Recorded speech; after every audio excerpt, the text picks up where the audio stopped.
Representative from Kentucky, Mr. Barr is now recognized. Thank you, Mr. Chairman. Appreciate the very important hearing exposing the jaw-dropping waste at the USAID. And many USAID foreign assistance grants are not only wasteful, but counterproductive to our diplomatic and foreign policy objectives. Just a few examples: $75,000 for a drag show workshop in Ecuador, $37 million for services for sex workers and their clients and transgender people in South Africa, $31 million for providing USAID employees with resilience, wellness, and work-life balance counseling, $24 million to build green transportation alternatives in Georgia, $500,000 to help Indonesian coffee companies become more climate and gender friendly, $15 million to promote LGBT rights for individuals in Kenya, and $2 million to conduct sex change surgeries in Guatemala through a trans-led organization.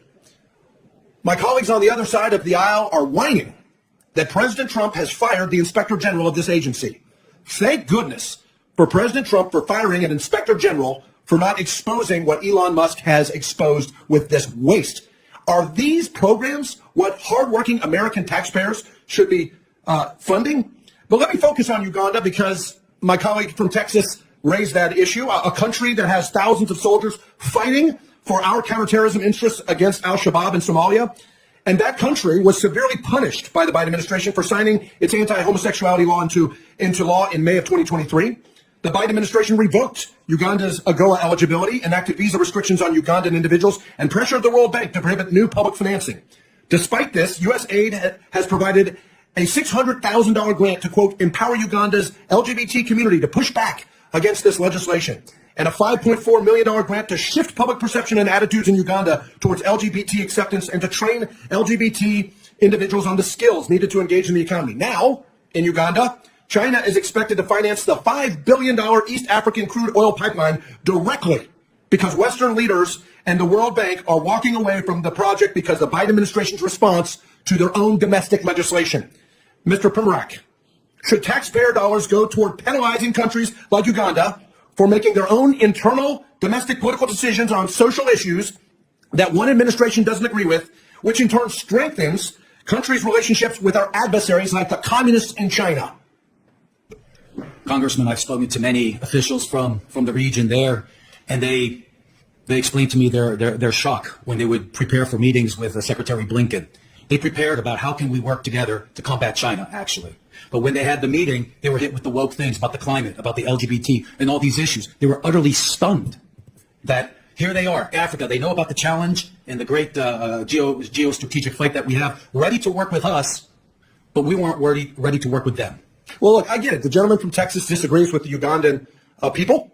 I get it. The Biden administration disagreed with the Ugandan people, and Secretary Blinken and USAID in the previous administration disagreed with the Ugandan people on this issue of homosexuality legislation. I get it. The question is not their opinion. The question is, what is the diplomatic job of the State Department and USAID?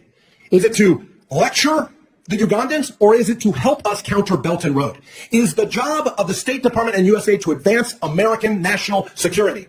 That's the question. And what they did in that instance with Uganda is compromise American national security and empower our adversary. Representative Yoho-Ted, it's good to see you. Thank you for your amazing work and your authorship of the BUILD Act. You were instrumental in the passage of that bill and authorized U.S. International Development Finance Corporation. Can you see DFC playing a much more effective role in advancing our interests abroad and countering China's Belt and Road? Absolutely. And if you could, how can reforms like equity scoring and country eligibility changes help U.S. investments in countries like Panama? It's a big reform. I mean, that's the best tool we have to counter the BRI, the Belt Road Initiative, and the equity scoring is a must fix. It's something that has to be, because right now it limits what the DFC can do, and then raising the country of eligibility allows us to go into these countries strategically where we can counter the BRI where we can't go now. And this is something that we're going to talk about next month in the reauthorization, and I hope it's a bipartisan effort, and there's a lot of support, but if we don't do it, we're going to see that much more influence, and it goes to people that aren't friendly to the United States. Well, thanks for your leadership on that. And I agree with you. Move from aid to trade. And thank you to President Trump for his leadership on rooting out all of this waste and frankly, activity that undermines our national security. Time has expired.